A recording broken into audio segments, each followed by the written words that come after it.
Imagine कीजिए आप किसी पहाड़, जंगल, रिमोट विलेज या ऐसी जगह पर हैं जहां मोबाइल टावर बिल्कुल भी नहीं है, लेकिन फिर भी आपका स्मार्टफोन सिग्नल पकड़ रहा है। ना सिम बदलने की जरूरत, ना टावर की, ना वाईफाई की, ना सुनने में फ्यूचर टेक्नोलॉजी लगती है, लेकिन इंडिया अब इसी टेक्नोलॉजी पर काम कर रहा है, जिसे डायरेक्ट टू डिवाइस यानी D2D सैटेलाइट कनेक्टिविटी कहा जा रहा है। आसान भाषा में समझे तो आने वाले समय में आपका स्मार्टफोन सीधे सैटेलाइट से कनेक्ट हो सकता है, यानी टावर ना होने पर भी बेसिक कनेक्टिविटी मिल सकती है। लेकिन इंटरेस्टिंग बात यह है कि एप्पल और गूगल जैसी बड़ी कंपनीज ने इस टेक्नोलॉजी को लेकर कंसर्न्स रेज किए हैं और यही अब डिबेट पूरी टेक इंडस्ट्री में काफी चर्चा में है। Hi everyone, you are watching NBT tech on the go. I am your host Mohini Bhadaure. तो चलिए वीडियो शुरू करते हैं और सबसे पहले समझते हैं कि आखिर D2D टेक्नोलॉजी होती क्या है। D2D यानी direct to device satellite connectivity. इसमें स्मार्टफोन सीधे सैटेलाइट सिग्नल से कनेक्ट कर सकता है। अभी क्या होता है, आपका फोन पहले नियर बाय मोबाइल टावर से कनेक्ट होता है और फिर नेटवर्क मिलता है, लेकिन D2D सिस्टम में सैटेलाइट खुद स्पेस में मोबाइल टावर जैसा काम करेगा, यानी जहां टावर कवरेज नहीं होगी वहां भी इमरजेंसी कनेक्टिविटी मिल सकती है। खासकर रिमोट विलेजेस, माउंटेन्स, फॉरेस्ट और डिजास्टर एरियाज में ये टेक्नोलॉजी काफी यूजफुल मानी जा रही है। अब सबसे बड़ा सवाल यही है, क्या इसके लिए नई सिम लगेगी या स्पेशल फोन खरीदना पड़ेगा।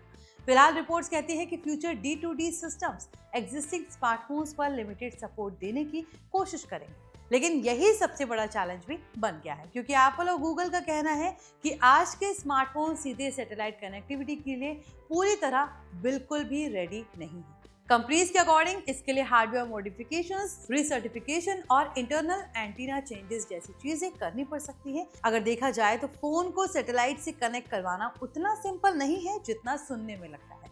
अब सवाल यह है कि एप्पल और गूगल को एग्जैक्टली प्रॉब्लम क्या आ रही है। रिपोर्ट्स के अकॉर्डिंग एप्पल ने इंडिया के डिपार्टमेंट ऑफ टेलीकम्युनिकेशंस यानी कि DOT से कहा है कि फोन्स में मैंडेटरी हार्डवेयर चेंजेस अवॉइड किए जाएं, क्योंकि इससे ग्लोबल डिवाइसेस पर असर पड़ सकता है। एप्पल ने यह भी कहा है एग्जिस्टिंग टेरेस्ट्रियल मोबाइल नेटवर्क्स यानी नॉर्मल टावर बेस्ड सिस्टम्स को प्रोटेक्ट करना जरूरी है। वहीं गूगल ने battery limitations, signal strength issues और स्मॉल स्मार्टफोन एंटीनास जैसी प्रैक्टिकल प्रॉब्लम्स हाईलाइट की। अगर देखा जाए तो करंट स्मार्टफोन्स इतनी आसानी से पावरफुल सैटेलाइट सिग्नल्स हैंडल नहीं कर पाते हैं। अब यहाँ एक और इंटरेस्टिंग बात है, लोग सोच रहे हैं कि क्या फ्यूचर में मोबाइल टावर्स खत्म हो जाएंगे, तो आंसर है नहीं। एक्सपर्ट्स के मुताबिक D2D टेक्नोलॉजी नॉर्मल 4G और 5G नेटवर्क्स को रिप्लेस नहीं करेगी, बल्कि बैकअप कनेक्टिविटी की तरह काम करेगी, क्योंकि सैटेलाइट इंटरनेट की स्पीड और लेटेंसी अभी टावर बेस्ड नेटवर्क्स जितनी फास्ट नहीं है।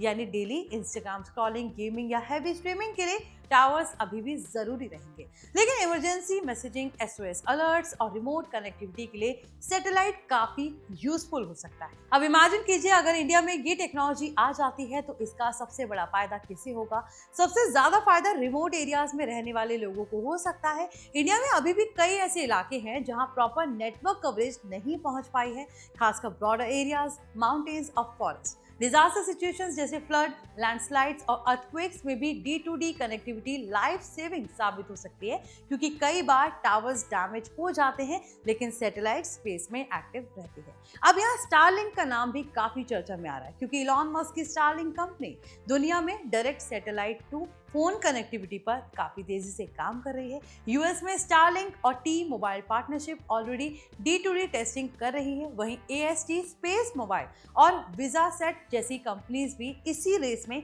शामिल है। इंडिया भी अब इसी ग्लोबल ट्रेंड को क्लोजली ऑब्जर्व कर रहा है, लेकिन यहाँ सबसे बड़ा इशू स्पेक्ट्रम और रेगुलेशंस का है। रिपोर्ट्स के अकॉर्डिंग ट्राई और DOT अभी भी ये तय करने की कोशिश कर रहे हैं कि D2D सर्विसेज किस तरह स्पेक्ट्रम पर चलेंगी। मोबाइल सैटेलाइट सर्विसेज वाले एयरवेव्स इस्तेमाल होंगे या एग्जिस्टिंग 4G 5G स्पेक्ट्रम। यही वजह है कि अभी इंडिया में कोई फाइनल फ्रेमवर्क अनाउंस नहीं किया गया है। अगर देखा जाए तो टेक्नोलॉजी एग्जिस्टिंग जरूर है, लेकिन रूल्स और इंफ्रास्ट्रक्चर अभी डेवलपमेंट फेज में है। तो आई होप ये वीडियो आपके लिए इन्फॉर्मेटिव रहा हो। इसे लाइक करें, शेयर करें और हमारे channel NBT Tech on the Go को सब्सक्राइब करें।